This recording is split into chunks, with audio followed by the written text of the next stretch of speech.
Ya, baik. Perkenalkan, nama saya Rizky Natalia dengan NIM 0514-20042 dari Prodi Sistem Informasi Fakultas Sains dan Teknologi. Jadi, di video ini saya akan menjelaskan tugas pembuatan aplikasi website sederhana untuk pemesanan bahan ajar di Universitas Terbuka yang dilakukan oleh UT Daerah. Untuk tugas ini, saya fokus pada bagian front-end saja. Jadi, belum menggunakan back-end atau database. Data yang digunakan berasal dari file JavaScript berupa data dummy, dan untuk pengerjaannya saya menggunakan Visual Studio Code sebagai kode editor dengan struktur folder yang sebagai berikut.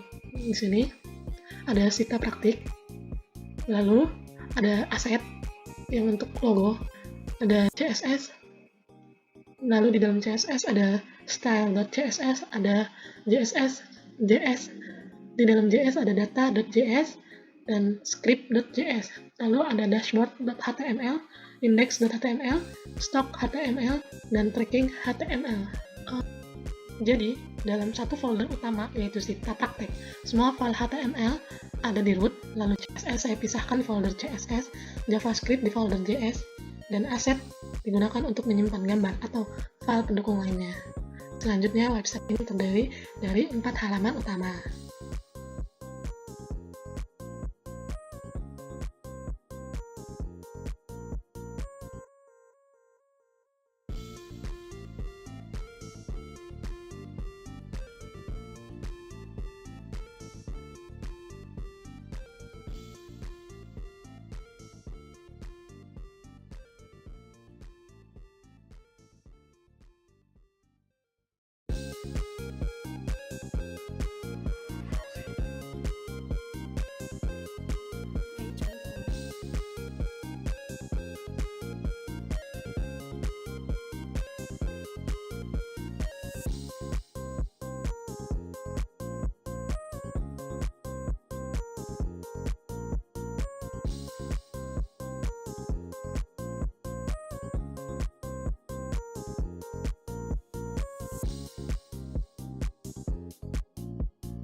Ya, jadi dalam satu folder utama, Sita Praktik, semua file HTML ada di root, lalu CSS.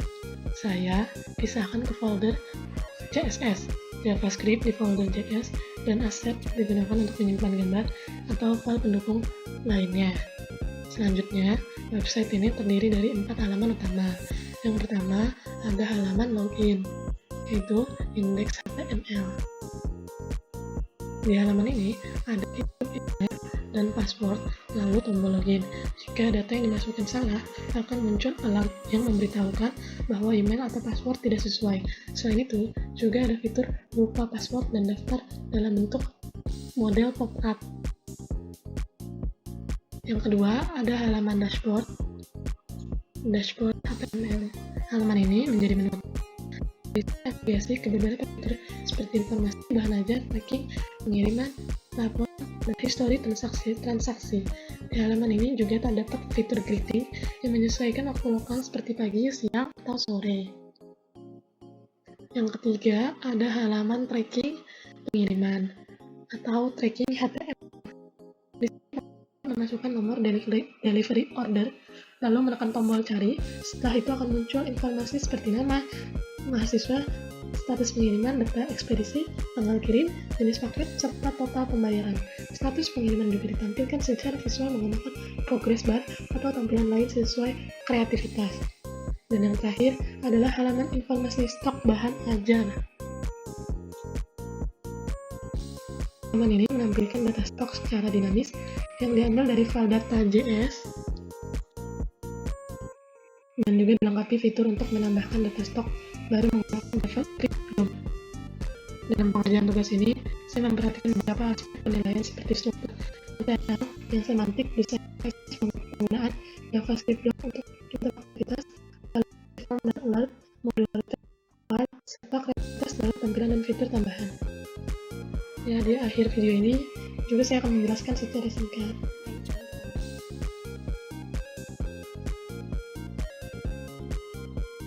Jadi di sini saya akan melakukan uji coba atau mendemonstrasikan hasil dari praktik 1 pemrograman berbasis web. Yang pertama di sini login Sita, lalu ada email, password, login, lupa password atau daftar. Yang pertama saya akan melakukan di halaman ini saya akan mencoba memasukkan email dan password yang salah terlebih dahulu. Contohnya seperti ini.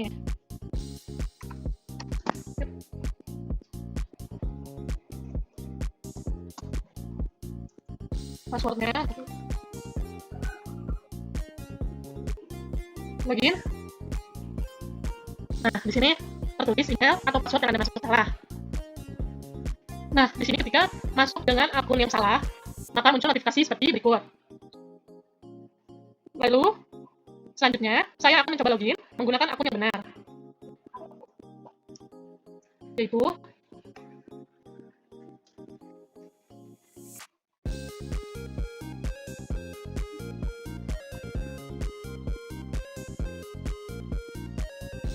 lalu klik login. Nah, tampilannya akan seperti ya. Jadi, untuk halaman dashboard berfungsi sebagai pusat navigasi sistem. Struktur HTML disusun secara rapi, desain menggunakan CSS agar responsif dan menarik, serta JavaScript digunakan untuk menampilkan greeting otomatis sesuai waktu. Dashboard menghubungkan pengguna ke fitur utama sistem. Oke, lanjut. Ya, di sini di halaman informasi bahan ajar atau stok sudah ada tabel lokasi, kode, nama barang, jenis, edisi, dan stok. Dan tabel ini sudah otomatis terisi. Dan sekarang saya akan menambahkan data baru. Kode lokasi,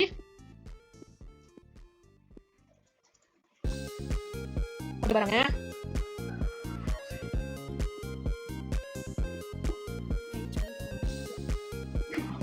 Lihat di sini kodenya,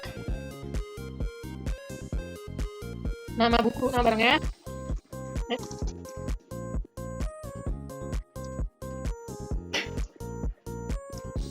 Lalu jumlah stoknya itu ada 15, kemudian saya klik tambah ke tabel. Lalu data berhasil ditambahkan ke dalam tabel. Dilanjutkan kembali ke dashboard, selanjutnya ke halaman tracking pengiriman. Oke, pertama saya klik cari tanpa mengisi nomor DO. Muncul notifikasi nomor DO wajib diisi. Ya, sudah ada notifikasinya. Sekarang saya masukkan nomor DO.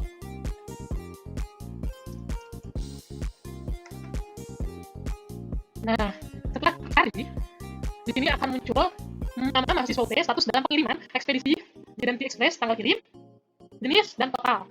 Lalu, oke, jadi sudah sistem ini terdiri dari halaman login, dashboard, informasi manager, tracking, pengiriman yang telah berjalan dengan baik sesuai instruksi tugas. Maka, dengan ini, sekian, terima kasih. Oke, ya jadi interaktivitas website menggunakan JavaScript melalui manipulasi DOM, yang contohnya seperti validasi login, menambahkan data tabel stok secara dinamis, menampilkan hasil packing berdasarkan input, dan serta mengubah greeting sesuai waktu. Data dimanipulasi secara langsung melalui JavaScript tanpa perlu reload halaman. Lalu, untuk validasi form dan alert, sistem menyediakan validasi form untuk mencegah input kosong, yang contohnya jika login salah, muncul alert error. Jika nomor DO kosong, muncul peringatan, dan jika form stok belum terlengkap, sistem tidak akan memproses. Yang hal ini bertujuan untuk meningkatkan user experience dan mencegah kesalahan input.